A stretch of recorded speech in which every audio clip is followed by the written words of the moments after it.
Good afternoon, many thanks for joining us on Business Now. I'm blessed. Omanose, and now the news in details. Nigeria's foreign exchange reserves have taken a significant hit, dropping by approximately $1.02 billion within 18 days as the Central Bank of Nigeria steps up efforts aimed at defending the naira. The CBN in a report disclosed that as of March the 18th, 2024, the FX reserve stood at $34.45 billion, but by April the 3rd, it had dropped to $33.50 billion. Before the current decline, the reserve had been steadily growing, witnessing a remarkable 43-day surge between February the 5th and March the 18th, 2024, during which it appreciated by $1.28 billion. The Apex Bank attributed this to increased remittance payment from Nigerians abroad and heightened interest from foreign investors in local assets, including government debt securities. Additionally, reforms in the foreign exchange market and an increase in oil production contributed to the reserve growth.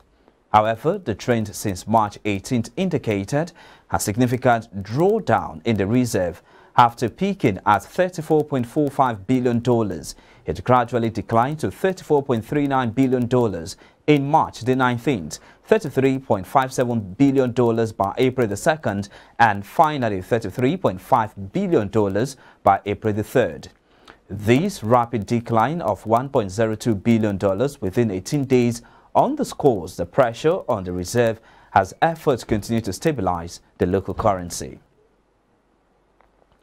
The chairman of the Lagos State chapter of the Nigerian Association of Small-Scale Industrialists, Gertrude Ahime, has disclosed that 30% out of the over 24 million registered small and medium enterprises in Nigeria folded up last year.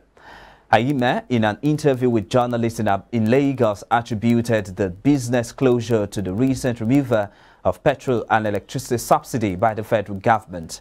According to the Lagos NASI chairman, most of the association's members have started selling off their equipment and laying off their workforce. However, he reiterated that the removal of electricity tariff would reduce the profit margin of MSMEs as power contributes 50% to the operating cost. And still in Lagos, a report by the leisure and lifestyle destination development company Landmark African Group has said the destruction of its properties to give way for the construction of Lagos-Calabar Highway threatens eight businesses, and would lead to the loss of 16,000 jobs in the ecosystem. Chief Executive Officer of Landmark African Group, Paul Nwanibe, was quoted in the report as saying that the destruction of the company's ecosystem to make way for the road will undoubtedly create a huge void that would be very difficult to fill, given what the ecosystem represents to many Nigerians and the outside role the landmark ecosystem is playing in spotlighting Lagos as a viable tourism destination on the global stage. In the report, the firm disclosed that there are over 80 third-party businesses, including restaurants, retail stores, event spaces, leisure outlets, hotels, residential apartments, and more that come together to deliver the landmark ecosystem experience.